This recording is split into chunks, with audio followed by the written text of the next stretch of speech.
जय हिंद, नमस्कार दोस्तों। तो स्वागत है आप सभी लोगों का सिलेक्शन पॉइंट यूट्यूब चैनल पे। तो आज की इस वीडियो में हम मैथ के परसेंटेज चैप्टर का कुछ प्रश्न करने वाले हैं। अगर आप इस चैनल पर नए हैं तो प्लीज़ चैनल को सब्सक्राइब करके वीडियो को लाइक कर दीजिएगा और ज़्यादा से ज़्यादा शेयर करिएगा। तो आज की इस वीडियो में हम कुछ ऐसे मैथ के ट्रिक्स भी जानने वाले हैं जो कि आपको एग्ज़ाम में क्वेश्चन मिनटों में बनने के जगह पे सेकेंडों में बनेगा। तो चलिए आज का वीडियो हम स्टार्ट करते हैं और देखते हैं हमारा क्वेश्चन क्या है। तो हमारा पहला क्वेश्चन है, रवि को परीक्षा में 72% अंक आए। यदि ये 360 अंक है तो अधिकतम अंक कितने हैं। रवि नाम का कोई लड़का है, उसको एग्ज़ाम में 72% अंक आया है एग्ज़ाम में, जो कि हमारे 360 अंक के बराबर है। तो पूछा गया है कि अंक में सबसे अधिकतम अंक कितने था परीक्षा में। तो चलिए बना के देखते हैं कितना आंसर आता है। तो हमारा दिया हुआ है कितना परसेंटेज है, हमारा 72% दिया हुआ है और जो कि हमारे 360 के अंक के बराबर है। तो 72% इजकल टू हम 360 लिख सकते हैं।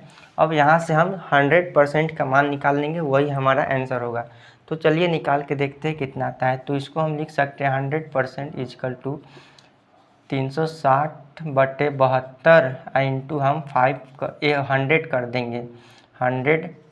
तो हमारा ये 100% का मान निकल जाएगा। तो अगर हम इसको काटना चाहें तो इसको हम 5 बार में काट सकते हैं। तो 5 बार में हमारा 360 हो जाएगा और इसको लिखना चाहे तो 5 इंटू 100 तो हमारा 500 हमारा आंसर होगा, जो कि ऑप्शन नंबर हमारे बी में दिया हुआ है। 500 हमारा अधिकतम अंक होगा इस आंसर का क्वेश्चन का। दूसरा क्वेश्चन हमारा क्या दिया गया है। दूसरा क्वेश्चन में दिया गया है पी का वेतन क्यू के वेतन का 30% है और क्यू का वेतन आर के वेतन का 20% है। तो पी का वेतन आर के वेतन का कितना प्रतिशत है। कोई पी क्यू आर नाम के कोई 3 व्यक्ति है और इन तीनों के वेतन दिया हुआ है और पूछा गया है हमारा कि पी का वेतन क्यू के वेतन आर के वेतन का कितना प्रतिशत है। तो यहाँ पे देखा जाए तो हमारा क्या बोला गया है क्वेश्चन में, क्यू का वेतन 30% है पी के वेतन का और क्यू का वेतन आर के वेतन का 20% है। तो यहाँ पे सबसे पहले हम पी क्यू आर मानते हैं, पी और क्यू का वेतन और ये आर का वेतन। अगर हम इसको आर के वेतन को 100 मानते हैं, 100 मानते हैं इसको, तो हमारा क्यू का वेतन कितना होगा। तो बोला गया है क्यू का वेतन आर के वेतन का 20% है। तो 100 का 20% हमारा ये 20 हो जाएगा। अब क्वेश्चन में बोला गया पी का वेतन क्यू के वेतन का 30% है। अगर इसका हम 30% निकालें, 20 का 30% हमारा कितना होगा। तो हमारा डबल जीरो से ये डबल जीरो कट जाएगा या मतलब 6 आएगा। तो पी का वैल्यू कितना आएगा, तो 6 आएगा।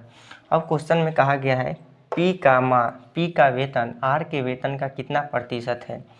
तो यहाँ से हम आसानी से निकाल सकते हैं पी का वेतन कितना है, 6 दिया हुआ है, 6 बट्टे कितने किसका है, तो आर के वेतन का, तो 100 और इसको हम गुना कर देंगे 100 से। तो हमारा ये कट जाएगा, मतलब हमारा 6% इसका आंसर आएगा।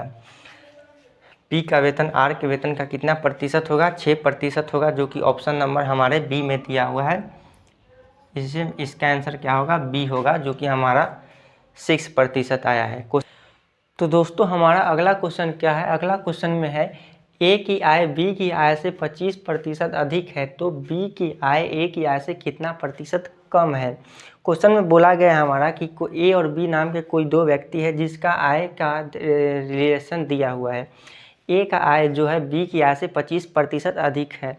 तो हमसे बोला गया क्वेश्चन में बी का आय ए की आय से कितना प्रतिशत कम है। तो चलिए बना के देखते हैं कितना इसका आंसर आता है। तो हम सबसे पहले यहाँ पर ए और बी का आय ले लेते हैं। तो कितना बोला गया है, ए का आय हमारा बी की आय से 25% अधिक है, मतलब ये 25% ज़्यादा है। बी हमारा 25% ज़्यादा है। 25% को हम लिख सकते हैं 1/4 लिख सकते हैं। यहाँ पे हमारा प्लस 1/4 हो जाएगा। तो यहाँ पे अगर इसको हम जोड़ते हैं 4 1 हमारा 5 हो जाता है। 5/1 इंटू हम इसको 100 करते हैं तो हमारा ये 20 बार में कट जाता है, मतलब हमारा 20% इसका आंसर आएगा। कितना आया है, हमारा 20% आंसर आया है, जो कि हमारा ऑप्शन नंबर डी में दिया हुआ है। तो बी की आय ए की आय से कितना प्रतिशत कम हो जाएगा, तो हमारा 20% हमारा बी की आय ए की आय से हमारा कम हो जाएगा। अब चलिए हम अगले क्वेश्चन की तरफ बढ़ते हैं। अगला क्वेश्चन 4 नंबर है, एक गोलार्ध की त्रिज्या 19% बढ़ जाती है तो कुल सतह और पार्श्व क्षेत्रफल क्या प्रभाव पड़ेगा। कोई हमारा गोलार्ध है, उसका त्रिज्या हमारा 19% बढ़ जाता है, तो हमसे क्वेश्चन में पूछा गया है कि उसका क्षेत्रफल कितना प्रतिशत बढ़ेगा। तो इसके लिए सबसे आसान ट्रिक है सक्सेसिव फार्मूला से बनाना, उससे हमारा बहुत जल्दी आंसर आ जाता है और बहुत इसमें हमारा कैलकुलेशन भी नहीं होता है। बहुत आसान तरीका होता है सक्सेसिव, इसमें लगा के देखते हैं कितना आता है। सक्सेसिव का हमारा फार्मूला क्या होता है, तो देखिए इसका फार्मूला आता है a + b + ab बट्टे 100 होता है सक्सेसिव का फार्मूला। इसी फार्मूला पे हम बना के देखते हैं हमारा कितना आंसर आता है। तो 19 प्लस हमारा 19 × 19 बाई हमारा 100 हो जाएगा, 19 × 2 = 19 और 30, और ये हो जाएगा हमारा प्लस में 19 का मल्टीपल 19 से करने से 361 आता है, 361 आएगा, और नीचे 100 है तो डबल जीरो से यहाँ पे हमारा ये मतलब 3.61 हमारा आ जाएगा। अगर इसको हम जोड़ के देखते हैं तो कितना आएगा हमारा 38 और 3 हमारा 41.61% हमारा आता है आंसर। कितना आता है, तो 41.61 हमारा प्रतिशत आंसर आता है, जो कि ऑप्शन नंबर बी में दिया हुआ है। 41.61% हमारा क्षेत्रफल बढ़ता है, जो कि ऑप्शन नंबर हमारा बी में दिया हुआ है। दोस्तों हमारा अगला क्वेश्चन है 5 नंबर क्वेश्चन, यदि किसी वृत्त का क्षेत्रफल 44% बढ़ जाता है तो उसका त्रिज्या कितना बढ़ जाएगा। क्वेश्चन में हमारा दिया गया है किसी वृत्त का क्षेत्रफल हमारा 44% बढ़ जाता है तो उसके त्रिज्या हमारा कितना प्रतिशत बढ़ेगा, वही हमारा क्वेश्चन में पूछा गया है। तो हम दो चीज़ मानते हैं, एक हमारा ओल्ड वाला मानते हैं और एक न्यू वाला मानते हैं। पहले हमारा मान लेते हैं इसको हम, हमारा क्षेत्रफल 100 रहा होगा और अब यह क्षेत्रफल 44% बढ़ जाता है, मतलब हमारा 144 अब हो गया। ये हमारा एरिया का दिया हुआ एरिया हमारा इतना बढ़ा है, तो एरिया से अगर हम इसको हम त्रिज्या पे जाएंगे तो हम इसको अंडर रूट करेंगे, तो रूट कर दिए तो हमारा 10 और ये 12 आ गया। तो हमारा पहले त्रिज्या 10 रहा होगा और वह 12 हो गया है बढ़कर। कितना बढ़ा है यहाँ पे, तो हमारा 2 बढ़ा है, कितने के ऊपर, 10 के ऊपर, इंटू हम 100 कर देंगे तो ये 0 से 0 मतलब ये 20% हमारा आंसर आएगा। 20% हमारा त्रिज्या बढ़ेगा, जो कि ऑप्शन नंबर हमारे बी में दिया हुआ है।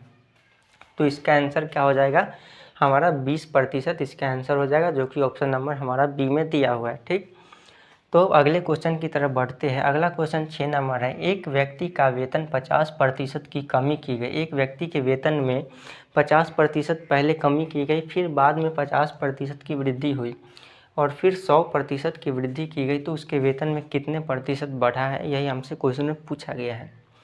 तो इसको हम रेशियो मेथड से बनाते हैं, देखते हैं कितना आंसर आता है। तो सबसे पहले यहाँ पे हम 50% लिख लेते हैं, जो कि हमारा कमी हुआ है, तो 50% को 1/2 लिख सकते हैं। यहाँ पे हमारा माइनस होगा क्योंकि यहाँ पे हमारा कमी हुआ है। फिर 50% की वृद्धि हुआ है, तो फिर से 50%, तो इजकल टू हम 1/2 लिख लेते हैं। यहाँ पे हमारा प्लस होगा क्योंकि वृद्धि हुआ है। फिर 100% की वृद्धि होता है, तो 100% को हम लिख सकते हैं 1/1, यहाँ पे हमारा प्लस हुआ है। अब इसको हम रेशियो लेते हैं, तो यहाँ पे 2 रहा होगा वस्तु, हमारा 1 घट गया, मतलब 2:1 हो गया। यहाँ पे हमारा 2 रहा होगा वस्तु 2, 1 इसमें यह जुट जाएगा, मतलब ये 3 हो गया। अब यहाँ पे वस्तु 1 रहा होगा, वेतन 1, और यहाँ पे 1 हमारा बढ़ जाएगा, मतलब यहाँ पे हमारा 2 हो गया। अगर इसको हम सबको गुना करते हैं तो 2 × 2 हमारा 4 हो गया, और रेशियो हमारा 3 दूनी 6 हो जाएगा। यहाँ पे हमारा कितने का डिफरेंस है, तो हाँ यहाँ पे हमारा 2 का डिफरेंस है, 6 4 के ऊपर में, और इंटू हम 100 कर देंगे। इससे अगर काटना चाहे तो 2, और इससे हम 50 बार में काट सकते हैं। तो हमारा आंसर कितना आ जाएगा, हमारा 50% आंसर आ जाएगा, जो कि ऑप्शन नंबर हमारे डी में दिया हुआ है। इसका डी हमारा 50% हमारा आंसर हो जाएगा, जो कि ऑप्शन नंबर हमारा डी में दिया हुआ है।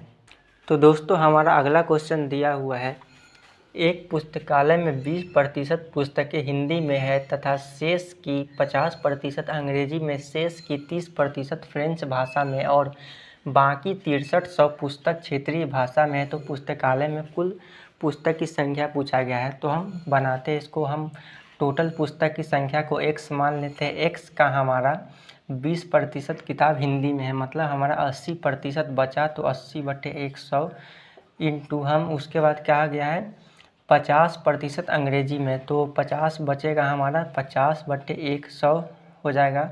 उसके बाद क्वेश्चन में बोला गया है शेष की 30% फ्रेंच भाषा में है। जो हमारा बचा उसमें से 30% हमारा फ्रेंच में है, तो 30% जाएगा तो हमारा 70/100 हो जाएगा, जिसका मान हमारा कितना दिया हुआ है इक्वल टू हमारा 6300 हो जाएगा, 6300 हो जाएगा। अगर इसको हम काटना चाहे तो यहाँ पे 1 और 1 डबल जीरो से हमारा ये कट जाएगा, ये से हमारा 1 0 से 1 0 कट जाएगा, और 7 से ये 900 बार में 900 कट जाएगा। 5 से इसको हम 2 बार में काट सकते हैं, 2 से इसको हम 4 बार में काट सकते हैं। अब कटने वाला है कहीं, तो इससे 4 से इसको 25 बार में काट सकते हैं। तो x बराबर हमारा आ जाएगा 25 × 900। अगर इसको गुना करें तो कितना आएगा देखते हैं, तो डबल जीरो और ये 9 पचे 45 के 5 हासिल 4 18 मतलब 22, मतलब 22,500 हमारा आंसर आया है। कितना आया है 22,500, जो कि ऑप्शन नंबर हमारा सी में दिया हुआ है। कितना 22,500 हमारा आंसर। अगले क्वेश्चन की तरफ बढ़ते हैं। एक चुनाव में 2 उम्मीदवार थे, एक उम्मीदवार को 38% मत मिले और वह 7200 मतों से हार गया, तो वैध मतों की कुल संख्या कितना है। क्वेश्चन क्या है समझा देते एक बार।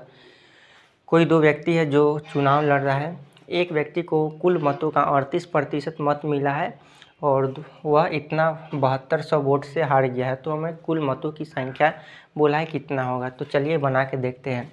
मान लेते हैं हम कुल मतों की संख्या 100% रहा होगा, 100% हमारा कुल मतों की संख्या है, जिसमें से 2 व्यक्ति चुनाव लड़े थे, तो एक हारा होगा और एक जीता होगा। तो इधर हम विनिंग वाला लिख लेते हैं, इधर हम लॉस वाला लिख लेते हैं, जीतने वाला हारने वाला। हारने वाला को कितने प्रतिशत मिला है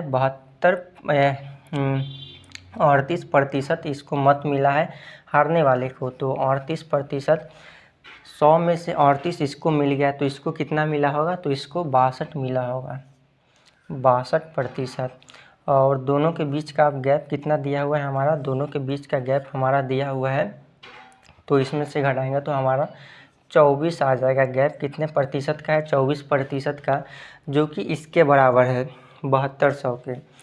तो हमें यहाँ से हमें कुल वोटों की संख्या निकल जाएगा, तो 7200/24 इंटू हम 100 कर देंगे।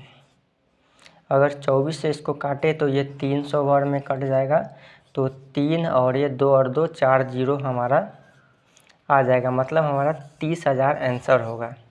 आंसर कितना होगा हमारा 30,000 होगा, जो कि ऑप्शन नंबर हमारा सी में दिया हुआ है, मतलब सी में हमारा 30,000 इसका राइट आंसर होगा 30,000।